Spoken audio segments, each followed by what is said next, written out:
En Antioquia trabajamos para potenciar las oportunidades. Hoy estoy temblando de felicidad de ver un pueblo volcado en las calles. Autopistas para la Prosperidad es el proyecto de infraestructura más grande del país que transformará los territorios, no solo físicamente, sino en sus dinámicas sociales y económicas. Tiene que haber una nueva innovación, digamos, en las formas de trabajo. Antioquia, la más educada, se anticipó a estos cambios y realizó el estudio que identifica el potencial de desarrollo y define las acciones necesarias para fortalecer las capacidades de nuestro territorio. En Antioquia nos unimos para construir. Con el Ministerio de Agricultura se han logrado invertir más de 90.000 millones de pesos en el territorio, convirtiendo a Antioquia en modelo de desarrollo rural integral para el país. Los avances y las buenas noticias de Antioquia, la más educada, a continuación, con el gobernador.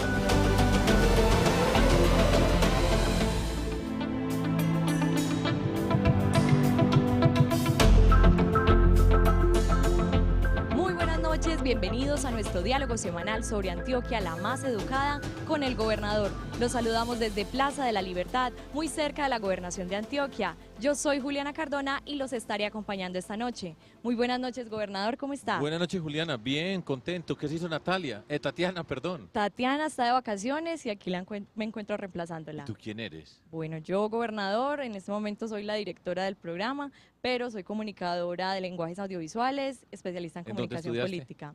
La carrera profesional la estudié en la Universidad de Medellín y la especialización en EAFIT. ¿Y está nerviosa? Poquito, gobernador. Es que ella es la directora, es la que está allá, siempre nos manda y nos regaña a los que estamos acá. Y ahora le tocó estar allá y acá. Pues bienvenida, Juliana. Muchas gracias por acompañarnos. Muchas gracias a usted, gobernador. Me hicieron una pregunta muy seria y la tengo que responder. Ustedes han visto todo lo que ha pasado en el contexto del proceso de paz, las acciones violentas de las FARC. Y la pregunta que me hacía Andrea era, pues, ¿qué pienso yo sobre ese proceso? Yo estoy hablando como gobernador de Antioquia y ustedes saben, y lo hemos dicho, nosotros en Antioquia le apostamos al proceso de paz. Estoy hablando desde mi gobierno. Apostarle al proceso de paz significa creer profundamente que nosotros tenemos que pasar esta página de la violencia. Igualmente creo y creemos que esto es para discutir y que hay que escuchar las voces que se oponen o qué argumentos se presentan, porque es que estamos construyendo la paz no para firmar en el sentido de que se llegue a un acuerdo, sino cómo reunimos a nuestro país y cómo pasamos por todas las discusiones y ser capaces de mejorar la calidad de nuestra democracia. Entonces, mi posición en todo esto es no dividir, estamos en favor o en contra, estamos a favor, pero queremos que esto sea un proceso de integración. Y lo que están haciendo las FARC con esa forma sistemática de violencia en diferentes formas, lo que ha pasado con las voladuras de los oleoductos, toda una cantidad de expresiones de la violencia en nuestro territorio. Han quemado unos automóviles, unos carros. ¿Qué es lo que logran hacer con eso? Indisponer más a más personas. Un proceso de paz es una construcción. Esto va cerca de 30 años, 50 de conflicto y 3 años de negociación vamos a llegar. Y poco a poco se va avanzando, se va descubriendo las personas, vamos dando las discusiones que se tienen que dar. Pero es un proceso de ir construyendo confianza. Y lo que están haciendo ahora es unas expresiones violentas, que es lo que rechazamos la inmensísima mayoría de personas en Colombia. Entonces vamos 3 años, estamos atreviéndonos a pensar en la confianza, unas personas más que otras, y estamos viendo esta expresión violenta, destruye la confianza. Eso genera malestar, genera indisposición en las personas, que tendríamos que estar avanzando a ver cómo construimos y va retrocediendo. Ese daño es muy grande, es un daño deliberado y es una cuerda que van tensionando. Y en lugar de avanzar, en lugar de ir aflojando la cuerda, la van tensionando cada vez más. Es un terrorismo innecesario, ordinario, y no le está aportando a la construcción de la paz. Están jugando físicamente con candela, para usar una expresión, y el daño que se está haciendo, la confianza es muy grande. Yo quiero que no se acabe y que lo logremos, pero pareciera que estuvieran haciendo todo lo posible para que se acabe y que todas las personas que estamos promoviendo la discusión y apostándole a esto, pues quedemos atrapados en una discusión bala en lugar de construcción. Eso es lo que yo pienso. Sí, gobernador, y precisamente tenemos testimonios de los generales de la región 6 y de la 7ª división del Ejército que hablan de eso, de su compromiso que tienen con todos los antioqueños y antioqueñas para garantizar la seguridad. Veamos qué es lo que dicen ellos. las tropas del ejército en coordinación con la Policía Nacional, con un apoyo importante también de nuestra Fuerza Aérea Colombiana. Estamos haciendo un control y un monitoreo permanente sobre las principales vías. En el ejército tenemos en este momento en la jurisdicción 12.800 hombres dedicados a proteger carreteras, torres y los oleoductos. De manera que es un compromiso total no solamente con la ciudadanía y la población antioqueña, sino también con la chocuana y con la cordobesa. Lo que pueden esperar los colombianos residentes en la región 6 de policía es el compromiso total de todas las autoridades, en donde Ejército y Policía Nacional, Armada y Fuerza Aérea estamos trabajando en un eje de sinergia completo para lograr obviamente contrarrestar toda esta cantidad de situaciones.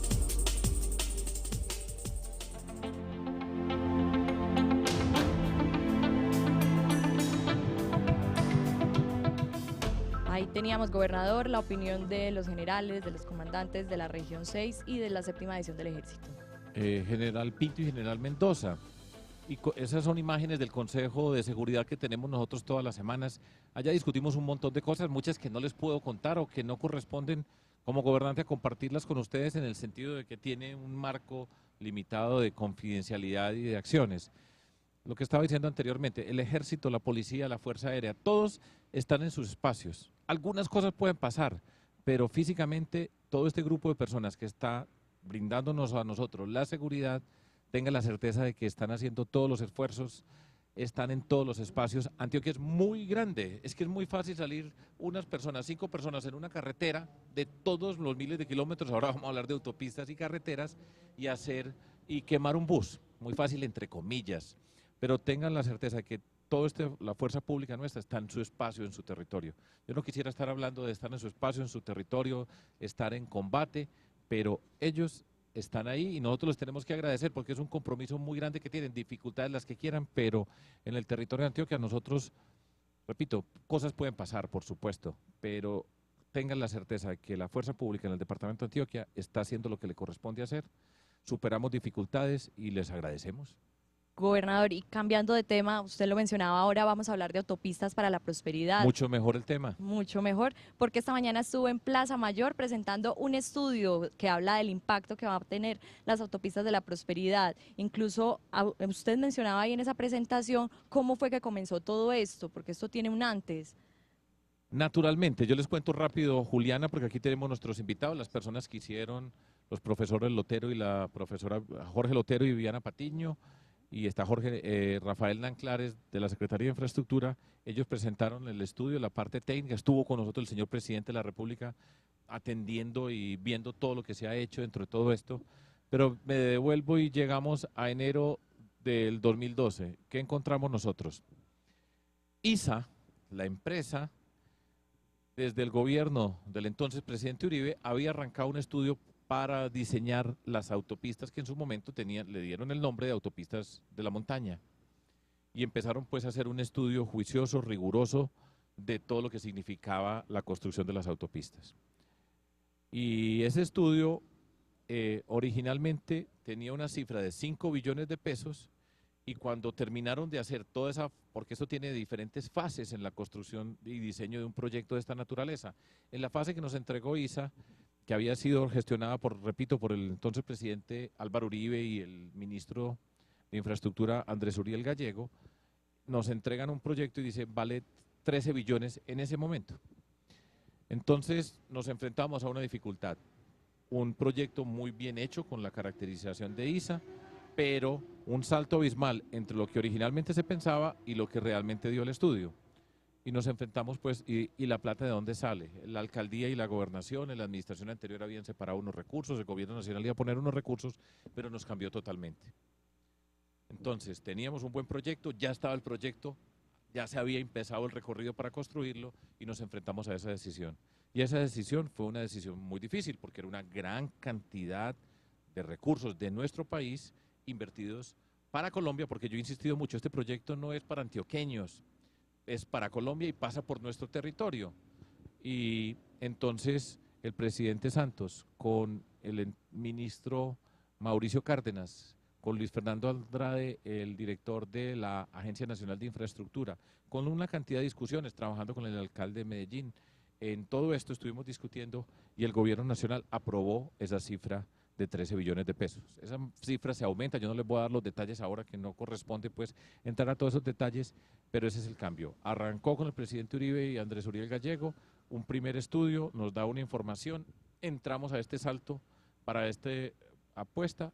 El presidente Santos, y yo lo he dicho, y lo tenemos que reconocer y dar las gracias. Esto no es una confrontación con personas, sino nos hizo, pues miraron con rigor y dijeron vamos a apoyar la construcción de las autopistas que pasan por el departamento de Antioquia. Ya después ha sido todo el proceso de ir licitando, de ir avanzando dentro de toda esta estructura. El presidente nombró a Federico Restrepo para que fuera desde Antioquia gerente de las autopistas, en el sentido de ir revisando todo lo que se estaba haciendo. Pasaron diferentes ministros, la ministra Cecilia Álvarez, ahora está el vicepresidente Germán Vargas con la ministra Natalia Bello en todo el proceso de la construcción, y eso es lo que hemos venido haciendo. Sí, gobernador, y usted mencionaba que en Plaza Mayor estaba el presidente de la República. Pues tenemos un informe donde él nos cuenta para qué le sirve este estudio, y aparte otras personalidades que nos cuentan en las oportunidades que van a tener estas autopistas para la prosperidad. Hacer estudios de esta naturaleza y encontrar los impactos sociales, económicos de estas grandes obras de infraestructura es algo que el país necesita para también planear mejor su futuro. 9 proyectos configuran las autopistas para la prosperidad. 36 municipios de Antioquia serán atravesados por las autopistas, un proyecto que impactará a los 125 municipios y a los 32 departamentos del país. A los municipios, sobre todo aquellos que están ubicados más cerca del trayecto de las autopistas, significa mayores posibilidades de desarrollo, de crecimiento, de posibilidades de aumentar los mercados, y eso posibilita no solo el fortalecimiento de las exportaciones de Antioquia, sino también el desarrollo de mercados locales en la medida en que van a estar más integrados. Las autopistas Conexión Pacífico 1, Pacífico 2, Pacífico 3, Conexión Norte y la autopista al Río Magdalena 2 ya se encuentran en etapa de estudios y diseños. Ya tenemos cerca de 3.700 personas listas, formadas entre técnicos y tecnólogos para que los concesionarios los incorporen a las obras de desarrollo. Es decir, ya el paso y el balón está en manos de los concesionarios. Autopistas para la prosperidad, el proyecto de infraestructura más ambicioso del país en los últimos años, abre las puertas de las oportunidades para los antioqueños y antioqueñas, transformando los territorios en todo el departamento.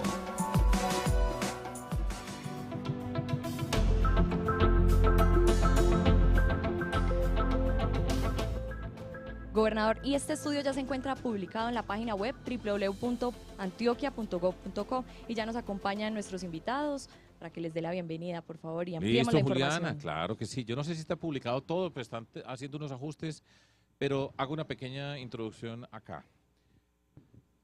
Muchas veces, o mejor dicho, prácticamente siempre se hace un estudio, hay unas vías. Seguro que va a disminuir el tiempo para moverse de un lugar a otro, que es muy importante, se va a mejorar la competitividad, pueden entrar, salir productos, etcétera. Pero la preocupación que nosotros teníamos es, ¿y esto cómo afecta a nuestro departamento de Antioquia? Porque están las vías, pero las personas viven en los pueblos por los cuales pasan las autopistas, por la influencia que tienen en otras áreas, y esa influencia, esa condición socioeconómica, ambiental, productiva, por supuesto, nunca aparece dentro de todos estos estudios. Entonces dijimos, pues vamos a estudiarlo y vamos a recoger una información y vamos a acudir con recursos de regalías de ciencia y tecnología. El departamento de Antioquia, vamos a acudir al mundo de la academia para que estudien con el rigor de la academia, con equipos interdisciplinarios, qué va a significar. Y entonces ese proceso se convirtió en un proyecto que trabajamos con la Universidad de Antioquia y la Universidad Pontificia Bolivariana. Entonces aquí conmigo están la profesora Viviana Patiño, el profesor Jorge Lotero, Viviana de la Bolivariana, Jorge de la Universidad de Antioquia y Rafael Nanclares, y vamos a hablar acerca de ese estudio. Ellas son las personas que manejaron esos equipos y queremos compartir con ustedes una información básica. Rafael Nanclares es el secretario de Infraestructura. Nosotros en Antioquia vivimos en un territorio lleno de montañas, con todas las dificultades que significan esas montañas, con la riqueza que significan esas montañas también, y la ingeniería ha sido una característica de nosotros en el departamento de Antioquia. Las minas y las vías, el oro en las minas, las vías y todo lo que ha significado para el desarrollo de nuestro departamento. Rafael Nanclares, secretario de Infraestructura, un repaso para que una persona que nos esté viendo entienda cuando yo estoy diciendo que estas montañas han significado una cantidad de obstáculos, una cantidad de retos para el desarrollo de Antioquia desde el punto de vista de la forma como nos hemos movido sobre el territorio que ha significado eso en Antioquia. Bueno, buenas noches, gobernador. Pues el territorio antioqueño está primero atravesado por el río Cauca, lo divide en dos, es una barrera que ha sido muy difícil de sortear, tenemos el Atrato también y el río Magdalena. Cuando al principio los pueblos indígenas tenían caminos y caminaban, por supuesto, por estos caminos, sorteando los ríos, y los ríos han sido una barrera importante en los inviernos, incomunicaban a los territorios. Luego empezaron a salir por el mar, por el río Magdalena, y la navegación para salir a Cartagena, los españoles cuando llegaron, la colonia, fue la forma como se comunicó Antioquia con el mundo. También el ferrocarril, se construyó el ferrocarril de Antioquia, y las mulas, los arrieros que estaban por estos caminos que se fueron mejorando con el tiempo, se comunicaban con el ferrocarril y seguían yendo al Magdalena y salían esencialmente por allí. Después construimos unos puentes. Antes de mejorar las vías, primero se construyeron unos puentes en madera muy importantes para poder sortear precisamente el agua y estos ríos que tenemos nosotros en nuestra geografía, que es tan complicada en las montañas. Después tuvimos puentes ya en metal, que fueron más importantes para pasar el Cauca especialmente, y pudimos empezar a crecer hacia el occidente, donde estaba Santa Fe de Antioquia y otros municipios. La minería nos condicionó, pues no, el oro, la extracción del oro ha sido importantísimo para la formación de Antioquia, y con todos estos pueblos mineros surgieron más caminos. Entonces tuvimos una red muy importante de caminos, pero era muy vulnerable, eran caminos que con la lluvia generalmente siempre han sufrido. Empezaron la construcción de carreteras en Medellín esencialmente, llegó el carro a Medellín, teníamos también una ciudad que se empezó a hacer industrial en el principio del siglo XX, entonces empezaron la necesidad de mejorar estos caminos para que puedan pasar los vehículos.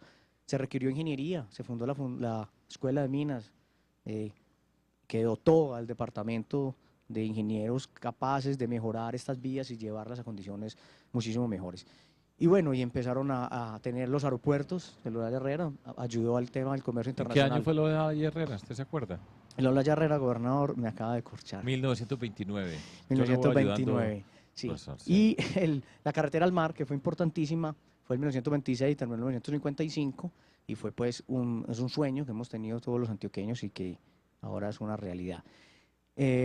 Gobernador, y ahora nosotros en la gobernación de Antioquia lo que hemos hecho es mejorar las vías del departamento, las vías primarias, que son las troncales, con el gobierno nacional se recuperaron todas, con las vías secundarias, que son las vías que van a los municipios desde Medellín y entre ellos esencialmente, llegamos solo el 15% estaba en buen estado, y hoy tenemos el 88% en un trabajo coordinado, sistemático y riguroso técnicamente, y las vías terciarias hemos llegado a un impacto de los 40% de toda la red, porque es una red mucho más grande que ¿Y cuál es una vía terciaria que es para una persona? Una vía terciaria es la que va desde una vereda al municipio, esencialmente. Son las vías al casco urbano del municipio. Y bueno, hacemos un trabajo importantísimo con los alcaldes y con el gobierno nacional, un tema de coordinación. Y ¿Caminos de herradura no tenemos? Muchísimos, gobernador, y hemos trabajado también en esos caminos de herradura con intervenciones con la comunidad y por supuesto con los alcaldes. Un mejoramiento importante, por ejemplo en Peque es un municipio pues, que queda en la montaña esencialmente, su red aún es por caminos de herradura, y hemos podido desarrollar ese trabajo y ha tenido un impacto importantísimo en este municipio. Gracias, Rafael. Viviana Patiño, profesora, mucho gusto. ¿Cómo está, gobernador? ¿Tú qué estudiaste? Arquitectura. ¿Y por qué estás aquí? ¿Qué tiene que ver la arquitectura con las autopistas para la prosperidad? Digamos que tiene que ver con todo, con el urbanismo, con la forma de hacer ciudad y construir territorio.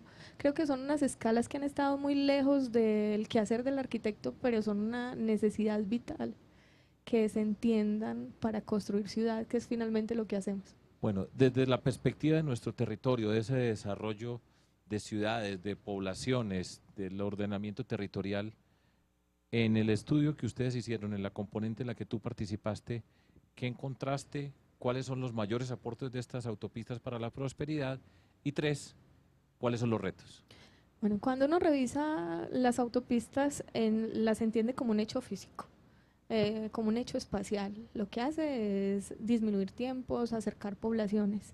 Pero entender el territorio solo a partir de las vías es imposible. Ellos comunican algo y comunican son esos centros poblados, la gente, los territorios, los paisajes, las producciones, los campesinos. Entonces, entender esa dimensión de lo espacial, de qué es lo que está comunicando, fue el reto digamos, del componente. ¿Qué fue lo principal que encontró?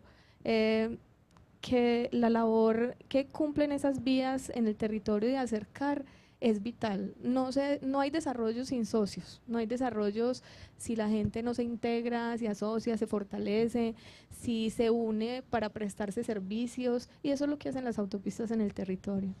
Los retos más grandes es articularse a esas vías, leer esos tiempos, acomodar los servicios, las producciones, la población y la gente a los lugares que tiene capacidad para soportar, digamos, la demanda tanto natural como pues la demanda como ambiental, como productiva de esos territorios, y distribuirse equitativamente en un territorio que tiene muchas fortalezas.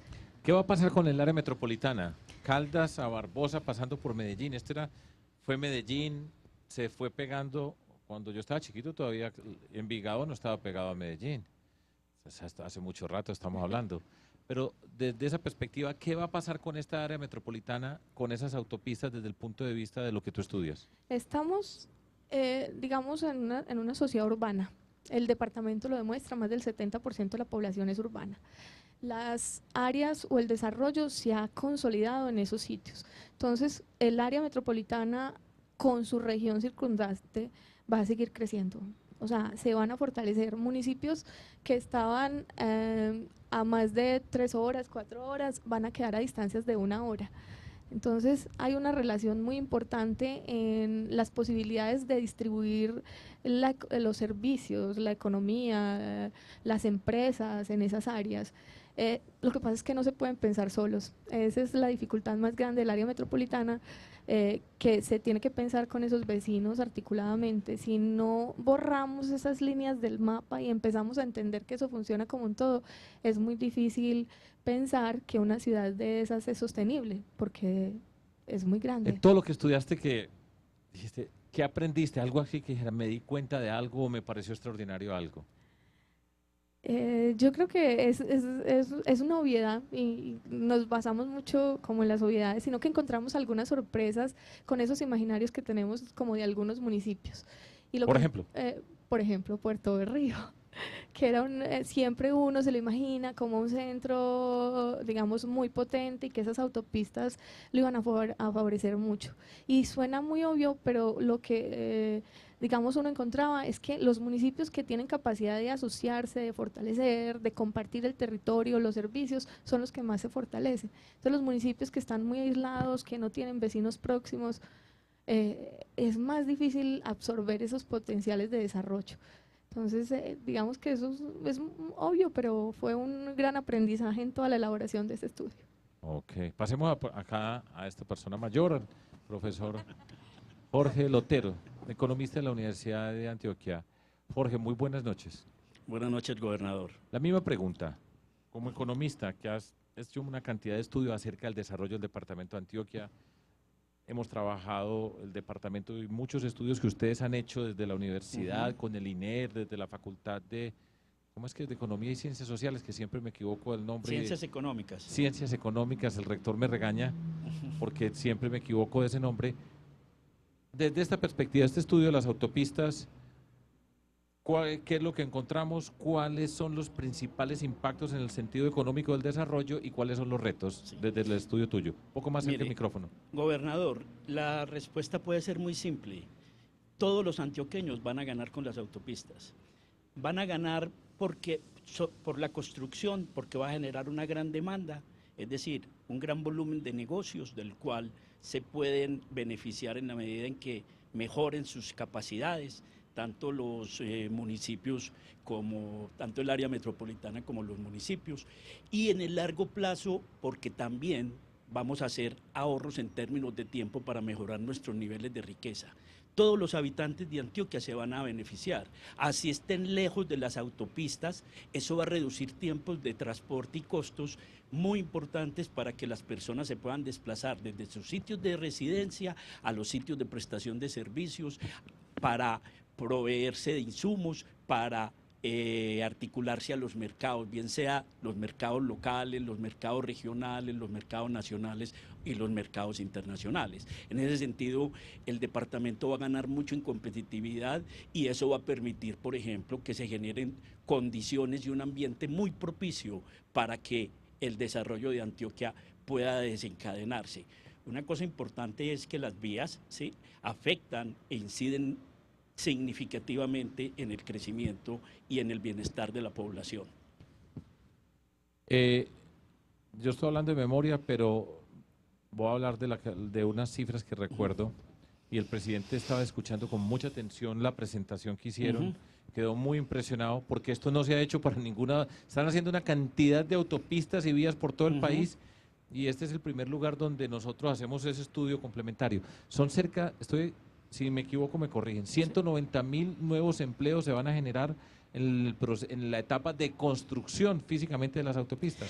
Sí, pero hay que considerar que son 190.000 nuevos puestos de trabajo que incluyen la construcción más los efectos que tiene la inversión que va a hacer el gobierno nacional en la construcción de las vías. Es decir, la construcción arrastra una serie de actividades. Por ejemplo, ¿cuáles? Por ejemplo, el mismo sector de la construcción de obras civiles. En el sector de la construcción, más o menos el 30% de todo el valor agregado, de todos los ingresos adicionales que se generarán, van a quedar dentro del sector. Es decir, como usted decía anteriormente, si Antioquia ha venido ganando ventajas en ese sector se puede desarrollar aún más y ese clúster puede incluso impulsarse y aprender, por ejemplo, de toda esa experiencia que va a llegar con las nuevas concesiones y con la utilización de nuevas tecnologías, conocimientos, etcétera, que va a permitir que el sector pueda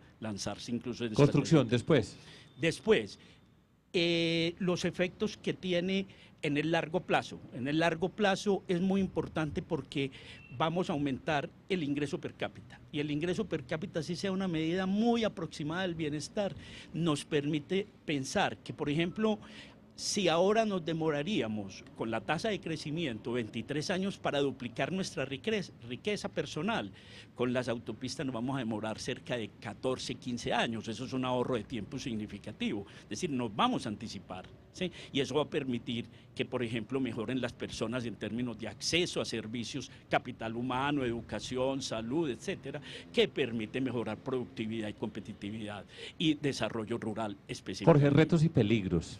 Peligros en el sentido de decir, ojo con esto, que si no se tiene en cuenta ese tipo de cosas, estamos en problemas. Mire, reto importante. Hay unas grandes oportunidades para el desarrollo rural. Hay unas grandes oportunidades para desarrollar el sector agroforestal, ¿sí? Y el turismo. Esas grandes oportunidades están latentes. Es el potencial económico del departamento y particularmente de las zonas que han estado más desprotegidas y de donde se presentan los mayores niveles de pobreza. Esas autopistas van a permitir, por ejemplo, que muchas personas puedan desplazarse a sitios en este momento que son inaccesibles porque la red vial es muy deficiente, pero van a permitir también que los productores rurales puedan articularse y puedan integrarse a esas cadenas de producción, puedan desarrollarse realmente cadenas de producción. Ahorita se mencionaba, por ejemplo, la articulación que puede generarse en términos de centros urbanos. Eso va a facilitar, por ejemplo, la localización de infraestructura productiva, centros de investigación, centros de acopio, centros de procesamiento, o posiblemente desarrollar una agroindustria con la cual no cuenta en este momento el departamento. Entonces, toda esa serie de resultados van a convertirse en oportunidades y son un reto muy importante para la política pública, tanto nacional como departamental y local. Peligro, ojo con esto que no nos vamos a equivocar. Yo dejaría que Viviana, que... Este es un caballero, Viviana. Bueno, volvemos a eso. Como hecho físico, las autopistas traen unas consecuencias espaciales muy contundentes. Uno de los que más nos preocupa es la fragmentación predial. O sea, en esas zonas cercanas a esos grandes centros como el Valle de Aburrá y eso, que hay una constante presión sobre el suelo para usos ya, digamos, más de demandas urbanas. Nos preocupa pensar qué va a pasar con esos suelos que son tradicionalmente agrícolas, ¿cierto? Porque las autopistas de una forma favorable van a pasar por territorios agrícolas, los van a fortalecer, pero también van a haber presiones por ese suelo. Entonces, ese es uno de los peligros, digamos, más grandes en esas transformaciones en los usos del suelo, porque eso trasciende a lo cultural y todo. Muy bien. Rafael, para terminar este segmento del programa, es ingeniero civil, doctor. Desde la perspectiva de la ingeniería civil, ¿qué significan estas autopistas? Con todo el trabajo que nosotros hemos venido haciendo en la Secretaría de Infraestructura, para un ingeniero, ¿qué significa todo esto? Pues, gobernador, la tecnología, o sea, los cambios tecnológicos más grandes, de como estamos hablando, caminábamos, fue en carro, por ejemplo, los puentes de madera fueron muy importantes, el puente de hierro, los túneles que vamos a hacer, gobernador. Esto es una forma diferente de relacionarnos con nuestra geografía. Antes subíamos las montañas, las bordeábamos, bajábamos, hacíamos unos puentes y eran muy susceptibles a los agentes erosivos, a la lluvia. Nuestras vidas se dañan no por el peso de los vehículos, sino esencialmente por las condiciones de erosión del agua, que los derrumbes, por ejemplo, son constantes. Cuando usted hace un túnel, gobernador, pues es una línea recta, entonces la distancia más corta entre dos puntos, eso es Y lo los que se está buscando. ambientalistas que nos están viendo ahora y dicen, esto es claro, esto les encanta hacer túneles, ¿qué vamos a hacer? Tenemos la capacidad para hacer unos buenos túneles y al mismo tiempo tener cuidado ambiental. Totalmente, gobernador. O sea, nosotros estamos haciendo en este momento el túnel de Oriente. El ANLA, la Agencia Nacional de Licencias Ambientales, puso la cota más alta que hay en construcción de túneles en Sudamérica y de las mejores del mundo. Y eso lo estamos aplicando en el túnel de Oriente. O sea, no son ingenieros pues que dicen vamos a hacer túnel por acá, pase lo que pase, sino somos capaces de cuidar el territorio en el sentido de lo que pasa alrededor de las autopistas y ambientalmente cuidarlo. Totalmente, gobernador. La ingeniería civil es consciente del impacto que hace, no siempre lo fue, pero ahora sí somos conscientes, tenemos lo estamos experiencias haciendo como muy el bien. túnel de la línea, que uno oye el túnel de la línea que se demoró, que están acabando ambientalmente y está pasando hoy, pues no estamos hablando de que fue hace muchísimos años. No nos va a pasar eso. Gobernador, yo creo que no, porque los cambios en la forma de la concepción de estas autopistas está en un cierre financiero muy serio, un modelo muy serio que se ha refinado bastante con la mejor ingeniería de Colombia. El trabajo técnico, el refinamiento que requieren para hacer los túneles, los concesionarios tienen un año para cumplir primero con todas las licencias ambientales y todos los trámites con la exigencia mayor. Y ahí vamos a estar pues todos nosotros garantes de que esto no suceda. Y por supuesto el beneficio va a ser total. Por ejemplo, una vía a cielo abierto, gobernador, una vía normal de las que vemos, realmente el impacto es más grande sobre el territorio donde está la vida, donde la capa vegetal. El túnel solo, ¿dónde entra?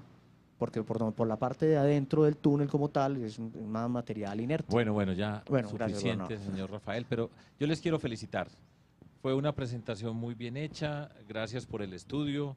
Lo hicimos con el presidente de la República, también estuvo acompañado por el señor vicepresidente y la ministra de Transporte, y yo creo que hubo un reconocimiento muy especial acerca de la calidad del trabajo que ustedes hicieron, lo que nos sirve, entonces muchísimas gracias. Sí. Bueno, muy buenas noches. Bueno, gobernador, muchas gracias a nuestros invitados. Vamos a hacer una pausa y ya regresamos con más invitados y más información de las buenas noticias de Antioquia, la más educada. Ya regresamos.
gobernador, y nos acompañan el ministro de Agricultura y el secretario para hablar de las oportunidades y los avances que hemos logrado en conjunto pues con el gobierno nacional.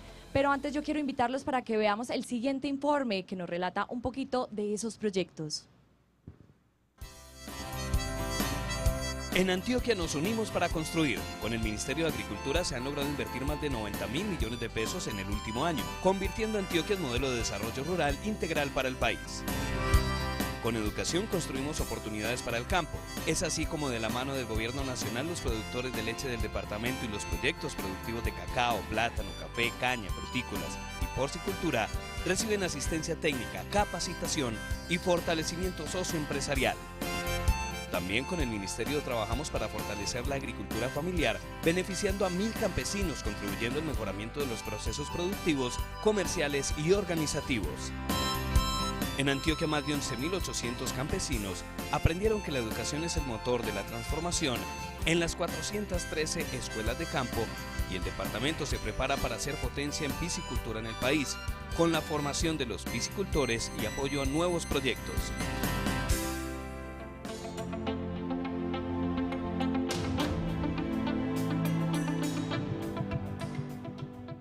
Bueno, de las autopistas vamos a pasar a hablar de la agricultura, pero de hecho, probablemente el impacto más grande que va a tener la construcción de estas autopistas sobre nuestro territorio es el desarrollo rural del departamento de Antioquia. Entonces estoy acá con un invitado muy especial que tenemos esta noche, Aurelio Iragorri, es el ministro de Agricultura, y estoy con Jairo Patiño también, nuestro secretario de Agricultura, y vamos a establecer una conversación para saber el trabajo que hemos venido haciendo para que lo podamos explicar. Y la forma como lo voy a hacer es, yo le pregunto al secretario de Agricultura un tema de la agricultura del departamento de Antioquia, y el señor ministro después dice, ¿y cómo estamos haciendo articulándonos con el gobierno nacional? Ese es el estilo de nuestro trabajo, trabajamos de manera conjunta. Jairo, buenas noches. Buenas noches, gobernador. Usted es uno de esos hinchas del Nacional fastidioso.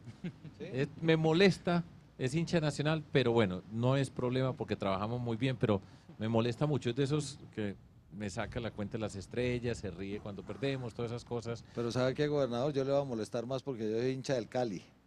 ¿Ah, sí? Sí, sí. 10 años para poder levantar otra vez Pues la tiene copa. menos tiempo ahora, señor ministro, pero vamos a hablar aquí entonces con Jairo Patiño, secretario de Agricultura. Un tema de la agricultura, el desarrollo del departamento de Antioquia, en el sector rural, la agricultura, ¿qué tenemos en Antioquia? Y después, señor ministro, en ese tema, ¿cómo nos articulamos con el gobierno nacional? A ver, Jairo. Bueno, un primer tema que podemos tratar es el de los distritos de riego. Los distritos de riego son una fuente importante para nuestros productores porque es la forma de llevar agua para el sostenimiento de los cultivos. Este año, ya en este momento estamos en proceso para rehabilitación de 11 distritos de riego, construcción de 2 más y los estudios y diseños en Urabá para el gran distrito de riego en Urabá. Una pregunta, Jairo. Un ejemplo, ¿dónde hay un distrito de riego? En Antioquia, 2 distritos de riego. ¿En qué lugares? Tenemos en Giraldo, que es un distrito de riego que favorece la comunidad para la producción de cebolla y para la producción de hortalizas y frutas. Tenemos en el occidente donde más distritos de riego hay y lamentablemente muchos de ellos estaban en malas condiciones, pero ya este año nos ponemos al día. Señor ministro, distritos de riego, ¿ustedes qué estamos haciendo nosotros, Ministerio de Agricultura? ¿Cómo nos estamos articulando, cómo nos están apoyando para la construcción de todos estos distritos de riego? Gracias, gobernador. Sin agua no hay agricultura. Y ese es un grave problema que tiene el país. Hemos encontrado una situación lamentable a nivel nacional, que es que solo 5 distritos de riego, de todas las inversiones que ha hecho el gobierno de Colombia en su historia, están en operación. El resto o los desmantelaron o no están en operación. Así que aquí en Antioquia, desde el año 2008, no se hacía ninguna inversión del gobierno nacional para apoyar el gobierno departamental en temas de distritos de riego. Lo más importante, fuera de lo que dijo Jairo, es que este año salen con EPM los estudios y diseños de un sueño que tiene el Urabá, que es el distrito de riego de Urabá. Y vamos a hacer esa obra como la primera obra que se hace por acuerdo APP con esta empresa que es tan representativa en el departamento y que va a rehabilitar o va a habilitar para la agricultura más de 60.000 hectáreas que podrían ser muchas más, y además va a solucionar de una vez los problemas de suministro de agua que tienen algunos municipios en la zona de Urabá. Muy bien. Segundo proyecto, ¿cuál escoge usted, señor Jairo? Economía campesina familiar. ¿Qué es eso? Es un proyecto donde, bajo el modelo de las escuelas de campo, que es el programa que hemos venido haciendo en la Gobernación de Antioquia, y es poder ir aprendiendo con nuestros campesinos. Con el ministerio presentamos el modelo de escuelas de campo y un proyecto donde pudiéramos intervenir a las familias campesinas más necesitadas para que puedan tener una soberanía alimentaria y para que puedan tener excedentes y puedan tener potencialidades en comercialización. ¿O ejemplo? Un ejemplo claro son comunidades que están muy alejadas de las áreas urbanas de los municipios y que lamentablemente por falta de oportunidades y de capacitación uno los ve que... Un nombre de municipio, a ver pues. A ver, hablemos... Mirando varios municipios. Podemos mirar en el municipio de Ituango. ¿Qué escuela de campo hemos hecho en Ituango? En Ituango hemos hecho escuelas de campo de café, específicamente. Hemos tenido huertas agroecológicas. Entonces lo que le enseñamos a la gente es a producir su alimento para que tengan una soberanía alimentaria, para que los campesinos compartan ese conocimiento y entre ellos empiecen a intercambiar productos y puedan tener ellos mismos su autoabastecimiento. Ministro, ¿ustedes qué tienen que ver y qué hacemos con nosotros con el Ministerio de Agricultura en el campo de la economía familiar, como está señalando Jairo? Ese proyecto que menciona Jairo va a ser financiado en gran parte por el Ministerio de Agricultura. ¿Va a ser financiado? ¿Esa plata está en alguna parte o por ahí en un papel que nadie ve y después ya firmamos el convenio, ya hicimos los acuerdos necesarios, se están haciendo los comités y yo no sé si ya el proceso, Jairo, inició operación o no. Sí, ya tenemos todo listo y ya la semana entrante está el desembolso, ministro. Exacto, nosotros ya lo que estamos hablando aquí es en concreto. Yo acuérdese, gobernador, que pasé de la habladera a la sembradera. Bueno, vamos a ver. Estos son 1.000 familias en zonas apartadas. Yo tengo la tesis de que el posconflicto es en las zonas rurales, y cuando me refiero al posconflicto es con las FARC o sin las FARC. El posconflicto es que esas personas que estuvieron abandonadas durante tantos años puedan recibir otra vez el reconocimiento del Estado, la ayuda, el apoyo del Estado, y de eso se tratan estos proyectos. Se trata de recobrar la confianza de esas comunidades tan alejadas como las que estaba mencionando el secretario, y no solamente la confianza, sino la posibilidad de realizar una actividad productiva que le permita sobrevivir a su familia y tener algunos excedentes para vender productos generados por ellos en su pequeña parcela. Tercer proyecto, Jairo. El Compes Lácteo en el departamento. ¿El Compes Lácteo? ¿Qué es ese, hombre?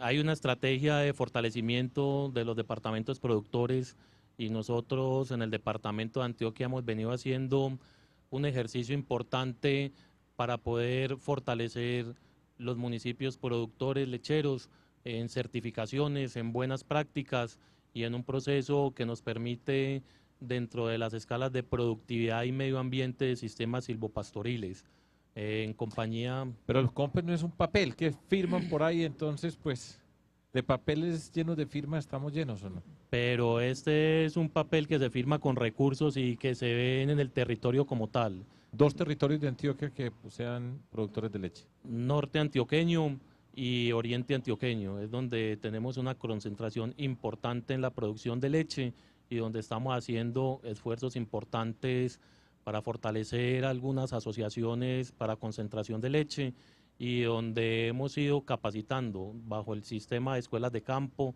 sistemas silvopastoriles, los diferentes modelos que presentamos al ministerio para trabajar conjuntamente y fortalecer el sector. Señor ministro, es uno de los retos que nosotros tenemos. Se firmó el Tratado de Libre Comercio con la Unión Europea. El sector lácteo, en principio, es uno de los que está, entre comillas, más amenazado. Y nosotros en Antioquia tenemos aquí en el norte la mayor cuenca lechera del país y en el sector del oriente, alrededor de la Unión, fundamentalmente, tenemos dos sectores muy importantes para el desarrollo de Antioquia. ¿Cómo está, qué significado tiene ese Compes Lácteo y cómo estamos participando nosotros, Gobierno de Antioquia, con ustedes, Ministerio de Agricultura, en ese tema que es muy sensible y muy importante para el desarrollo de nuestro departamento? Bien, gobernador, parte de esos recursos nacen además de los acuerdos de los TLCs, a donde la Unión Europea decidió invertir a través del gobierno nacional unos recursos para poder preparar al país para la apertura en el sector lechero. Los COMPES, muchas veces, yo tengo un compañero de gabinete que dice un COMPES no se le niega a nadie. Sí, por eso está y por eso no preocupado. me gustan COMPES de papel. Sí. Entonces nosotros lo que estamos haciendo es estos COMPES, girar los recursos. ¿Qué hemos hecho con los recursos del COMPES? Aquí en Antioquia, Universidad de Antioquia, un laboratorio de referencia. El laboratorio de referencia, para que la gente lo entienda, es que un campesino vende su leche y el transformador de la leche, el pasteurizador, le dice su calidad es tal. Y él no tiene cómo verificar si lo que le están diciendo, porque pagan unos puntos si es mejor calidad o disminuye el precio si es más baja la calidad. Se hizo un laboratorio de referencia con ese COMPES lechero en la Universidad de Antioquia para buscar la forma de que la gente pueda llevar sus muestras de leche y saber qué calidad el producto está obteniendo. Otro tema importante que se va a realizar con el departamento este año, ya viene en un proceso, certificación de buenas prácticas ganaderas, quiere decir que la gente va a ser más productiva en sus actividades, que realizando eso va a tener mejor calidad, mejor precio, mayores ingresos. Y el tercero es un trabajo muy importante además con el medio ambiente, y es que se ha descubierto que esa tala masiva que se hizo de bosques hizo un daño muy grande al medio ambiente por dedicar esas zonas a la ganadería, y que es mucho más eficiente tener el ganado en unos potreros a donde existan 3 tipos, digamos, de vegetales, por llamarlo de alguna manera. El pasto con lo que se alimentan los animales, un arbusto encima del pasto que tiene inclusive unos niveles de proteína que ayudan a generar más producción, y encima de ese arbusto un árbol que después sirve para trabajos de maderables, y eso genera una especie de microclima en la zona donde están los animales para la producción, y ese microclima hace que dure más el pasto y que produzcan más leche. Y al respecto, un tema nacional, se logró esta semana un acuerdo en el Consejo Nacional de la Leche para garantizarle a los productores que las empresas les sigan recogiendo la leche al precio establecido y no sigamos con el problema que se estaba presentando en estos días, que por un exceso de leche en polvo, aquí nomás Colanta tiene 10.000 toneladas de leche nacional en polvo, pulverizada.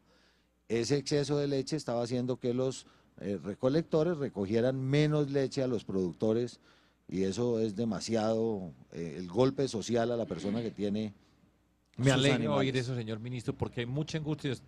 Hace poco estaba en la región acá del norte y hay mucha angustia de lecheros que estaban sometidos a esa situación. Ya, eso está en ya. el COMPES. No, Todo eso- ese trabajo. eso no está en el eso COMPES. pues digamos, eso fue un acuerdo que ustedes obtuvieron esta semana, pero los Sí, otros 3 puntos están los dentro otros del 3 COMPES. puntos están Listo. en el COMPES. Están en el COMPES y está, yo creo que la plata ya está girada, la del COMPES, ¿cierto? Sí, ministro, esa sí ya está girada en el Exacto. Consejo. Oh, pues que no se me van a poner ustedes dos de acuerdo, que son muy amigos ya, se han hecho muy amigos y después, bueno, pero yo les, por supuesto que es cierto. Cuarto punto, Jairo.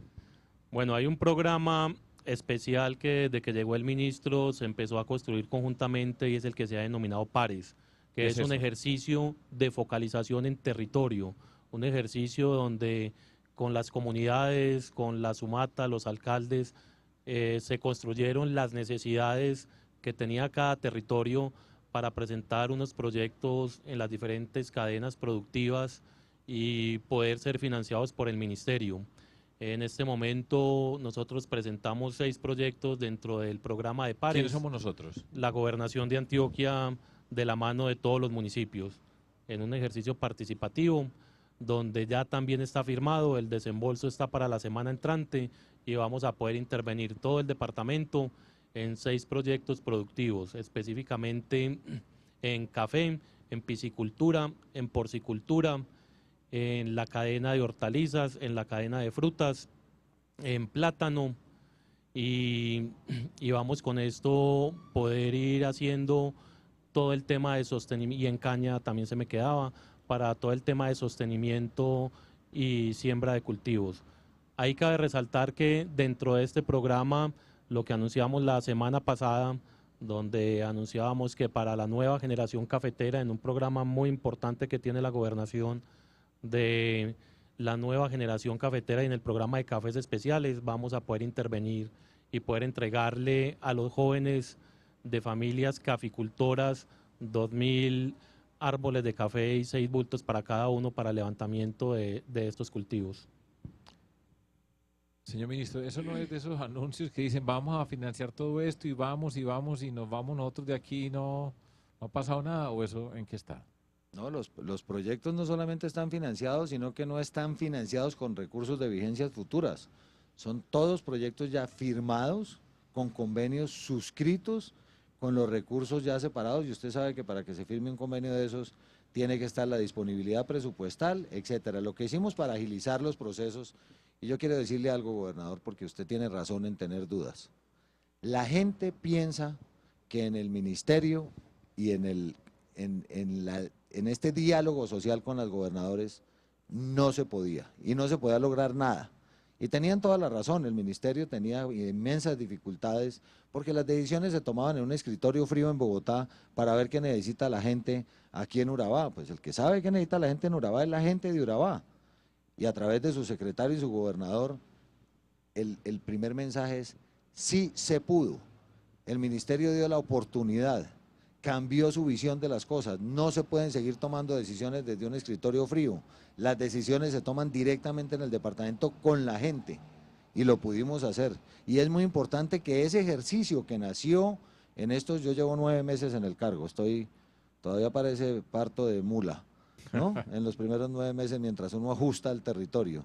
Pero yo creo que es muy importante que ese ejercicio que logramos consolidar a nivel nacional, independiente, yo soy el ministro 100 de 101 años que lleva el Ministerio de Agricultura. ¿En serio? O sea que en promedio los ministros han durado 1 año y un poquito más. 1 año quiere decir que me quedan 3 meses si fuera a cumplir el promedio, por eso trabajé tan duro para que en este año se lograran muchas cosas. Pero la importancia es la continuidad de ese proceso que iniciamos juntos, lo construimos. Jairo, nos volvimos muy amigos porque 2 secretarios me ayudaron muchísimo, ayudaron a otros departamentos incluso, para que todo esto que estamos hablando hoy no sea pura cháchara, puro convenio, puro estudio. Ahí no había sino estudios, diseños y ya casi. Pasamos del ya casi a que ya están firmados los convenios, ya están los acuerdos, ya están los recursos. Aquí ya incluso han abierto algunos procesos licitatorios y ese sí se puede. En Antioquia fue un ejemplo de además de solidaridad y apoyo con otros secretarios de otros departamentos que no tenían las capacidades que tiene Antioquia y nos ayudaron mucho en muchas cosas, incluida la transformación, después hablamos de eso, del proyecto de vivienda rural de interés social, a donde fue Antioquia la que me dijo cómo teníamos que organizarlo y lo organizamos y en junio pues vamos a ver avanzar. si el secretario, porque vamos para el quinto Jairo. Bueno, hemos mencionado Urabá, un mar de oportunidades. En Urabá vamos a hacer unos proyectos bien importantes y se ha hecho una labor importante. Ya se está ejecutando, gobernador, con los plataneros específicamente se ha venido haciendo un trabajo, se desarrolló durante el 2014 y lo que llamamos de 2015, ya está en construcción y firma el segundo acuerdo específicamente con los plataneros y ya tenemos suscritos 2 convenios con los recursos, uno para proyectos productivos con Urabá, que viene de la mano del Ministerio y de la dependencia del INCODER, donde vamos a tener proyectos productivos para fortalecimiento específicamente en caucho, piscicultura y plátano, y otro convenio importante para las familias productoras de plátano para poder tener un avance en el sostenimiento de sus cultivos y en comercialización. Señor ministro, demuéstreme, comillas, demuéstreme, hay una expresión muy coloquial, de eso tan bueno no dan tanto. Si están dando tanto, ¿qué es lo que estamos haciendo en ese sentido que dice Jairo? Es verdad, gobernador, de eso tan bueno no dan tanto. Yo hubiera querido dar muchísimo más de los 100.000 millones para el departamento de Antioquia y lamentablemente las limitaciones presupuestales hicieron que se recortara el presupuesto en 400.000 millones de pesos. ¿Para todo el país? Para todo el país, sí señor. ¿Qué hicimos en Urabá? Cuando yo llegué al ministerio, experto en paros además porque como ministro del Interior me tocaron más de 250 que no se notaron, que quiere decir que se hizo una buena negociación. Ahí me conocí con Santiago, su secretario de gobierno, Londoño, que es un gran hombre y tiene mucha capacidad porque lo vi trabajando. Llegué y había un paro en Urabá de los plataneros. Había pasado una borrasca, una ventisca, se habían caído varios hectáreas de plátano. Estaba afectado también la industria del banano. Hicimos un acuerdo a través de Augura y otro a través de lo que querían los plataneros. Creo que lo hizo Asofrucol, no me acuerdo con quién se suscribió. 10.000 millones de pesos, 10.000 millones de pesos ya ejecutaron. Se recuperaron las áreas que estaban caídas por la ventisca. Se les dio fertilizantes para que pudieran fertilizar sus cultivos. Y la próxima semana firmamos el segundo convenio. Ayer que hablé con Jairo me dijo que faltaba ese acuerdo. Di la orden para que se suscribiera el segundo convenio para seguir con ese proceso de confianza con un sector que estaba muy reacio al gobierno nacional porque no recibía apoyo y sentía que los apoyos estaban llegando solo al sector bananero, con quien seguimos trabajando. Hoy el presidente Augura era mi viceministro del Interior y seguimos trabajando conjuntamente, y este mes que disminuyeron las exportaciones agrícolas en el país, primer mes del año donde disminuyen, venimos creciendo todos los meses, creciendo en índice de ingresos al productor, creciendo en exportaciones y creciendo en 194.000 empleos que se crearon en Colombia en la zona rural. La gente no cree que eso tan bueno dan tanto, y bueno, se está dando. Muy cortico porque ya se nos está acabando el tiempo, aquí ya me empiezan a cobrar a mí que porque nos vamos a pasar. Jairo, resumen del trabajo que estamos haciendo con el gobierno nacional. Bueno, yo creo que lo importante es resaltar cómo se ha hecho el trabajo. El trabajo ha sido un trabajo con la comunidad, un trabajo de construcción colectiva, un trabajo de confianza, donde lo que estamos haciendo es precisamente recuperar que nuestros campesinos puedan volver a soñar, recuperarles esa dignidad y que ellos se den cuenta que las cosas se pueden hacer, porque en Antioquia no se pierde un peso, porque estamos comprometidos con el sector y que vamos a seguir adelante y que estos procesos no son de cuarto aliento, sino que deben continuar y que tenemos que cuidar eso. Darle las gracias al ministro por toda la acogida y por toda la paciencia que ha tenido. Ministro, última palabra, nos queda un minuto para que usted nos diga pues en Antioquia, desde la perspectiva de su trabajo, cómo ve todo esto. Con el trabajo que hicimos con el departamento de Antioquia pudimos demostrar que sí se puede, que se pueden manejar los recursos de manera transparente, que los recursos llegan a las comunidades, que ese nuevo amanecer del campo colombiano en Antioquia fue un ejemplo de concertación, de diálogo, y va a ser un ejemplo de inversión porque esos recursos están asegurados este año para que se ejecuten antes de que terminen los periodos de los actuales mandatarios. Un gran esfuerzo, tenemos que perfeccionar las cosas, pero lo que logramos hacer en este departamento, gobernador, con la confianza que usted además me dio en el proceso, le permite a todo el país conocer que las cosas sí se pueden hacer y se pueden hacer bien, y que nunca más se pueden volver a tomar decisiones de agricultura desde un escritorio frío en Bogotá. Ministro, muchas gracias. A Jairo también muchísimas gracias. Muy buenas noches. Juliana, muy buen debut.